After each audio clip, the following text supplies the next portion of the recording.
Hasta por sobre 800 pesos se está ubicando la bencina actualmente en muchas partes de nuestro país debido a múltiples factores y las expectativas es que podría seguir subiendo en los próximos días.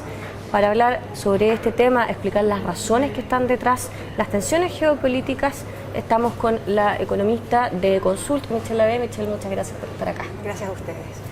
Michelle, tenemos entonces a la bencina subiendo por sobre los 800 pesos a precios históricos y un mecanismo de estabilización del gobierno que entiendo que no está operando desde mayo. Sí, junio. efectivamente hemos tenido varios factores provenientes del mercado internacional que han hecho subir los precios internacionales del petróleo y de los combustibles. Por un lado, la mejoría en las condiciones económicas en Estados Unidos han hecho mejorar las expectativas de crecimiento del mundo para este año y con ello las expectativas de demanda de petróleo y derivados y por lo tanto ha aumentado el precio esperado para estos productos presionando el precio hoy día. Pero por otro lado, además, tenemos mucha tensión en la zona de Irán, posibles embargos, ¿no es cierto?, y amenazas de que se van a cortar las exportaciones hacia Occidente, de Oriente a Occidente, y por lo tanto eso también ha presionado el precio del petróleo al alza, lo que nos ha llevado a estas alzas significativas en los precios durante las últimas semanas. Ahora, el CIPCO... que es el sistema de estabilización creado por el gobierno. Exactamente. El que reemplazó el fondo. El que reemplazó al FEPCO, ¿no es cierto? Al FEPCO, el fondo de estabilización. Funciona exactamente igual que el CIPCO, a diferencia de que en vez de ser un fondo, en este caso se trata de un impuesto volátil o variable, ¿no es cierto?, que disminuye cuando antes se entregaba el subsidio y aumenta cuando antes se cobraba el impuesto. Ahora, efectivamente no es que no esté funcionando, está funcionando el sistema, solo que el sistema no ha generado rebajas en el impuesto debido a que el precio del petróleo está funcionando dentro de las bandas. Y de hecho el precio de los combustibles estuvo en el límite inferior de la banda, o sea, justo a punto de cobrar un impuesto cuando empieza este ciclo negativo y esta alza de precio. Por lo tanto, hay bastante espacio todavía para que el precio pueda subir sin que necesariamente entre a rebajar el impuesto.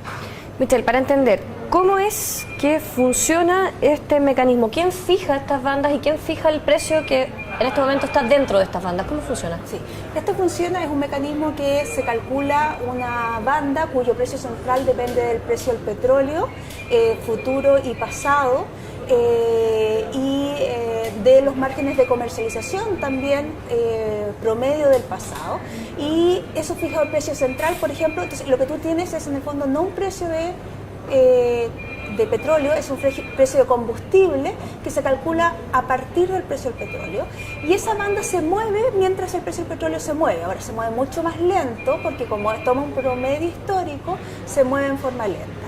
Ahora, ¿qué es lo que pasa? Se genera una banda y cuando el precio paridad o el precio del combustible que uno está tomando se sale de estas bandas hacia arriba o hacia abajo, lo que hace el sistema es entregar un subsidio, que es rebajar el impuesto, o cobrar un impuesto, que es subir el impuesto. ¿Qué es lo que pasa hoy día? Cuando tú tienes una banda que es más o menos ancha, que es el caso del CIPCO, y además, ¿no es cierto?, te encontrabas en el punto inferior de la banda, tienes que subir todo el precio completo para llegar al punto superior de la banda donde te entrega el subsidio. Por lo tanto, todavía existe espacio, estamos cerca del centro de la banda recién. Pero en términos reales estamos con una bencina que está superando los 800 pesos y eso significa sin duda un impacto económico para las personas, para la producción, tiene efectos de segunda vuelta, sin duda va a generar algún impacto en inflación. Entonces, ¿sirve este mecanismo? A ver, el mecanismo, yo nunca he estado de acuerdo con los mecanismos de estabilización. Yo creo que los precios entregan una señal y la señal es clara. Hay escasez de petróleo en el mundo y ya, por lo tanto los precios son más altos. Y en ese sentido, el precio tiene que ser más alto, en eso no hay discusión. Ahora, lo que sí es cierto es que el impuesto a la gasolina, a diferencia del diésel, es mucho más alto. De hecho, el diésel en el mercado internacional es mucho más caro que la gasolina. Y el único factor que hace que en Chile el diésel sea más barato que la gasolina tiene que ver con que el impuesto al diésel es 1,5 UTM por metro cúbico y el impuesto a la gasolina es 4 veces eso. O sea, tenemos un impuesto a las gasolinas que son como 220 pesos más o menos por litro, claro, mientras que el impuesto al diésel es un cuarto de eso. Entonces, ¿cuál podría ser una eventual solución a esto? Bueno, una solución, pero que es una solución de largo plazo y que efectivamente es costosa para el gobierno, porque implica que el gobierno empieza a recibir menos ingresos, es rebajar el impuesto a las gasolinas a el nivel que tienen el diésel, digamos, a 1,5 TM por metro cúbico, que significarían alrededor de 150 pesos menos por litro, que fue lo que se hizo durante el gobierno Bachelet. Pero esto debería ser no como se hizo en ese gobierno, que fue una cosa transitoria, porque ahí generas más incertidumbre todavía, sino que tiene que ser, puedes hacerlo en forma lenta y hacerlo estable.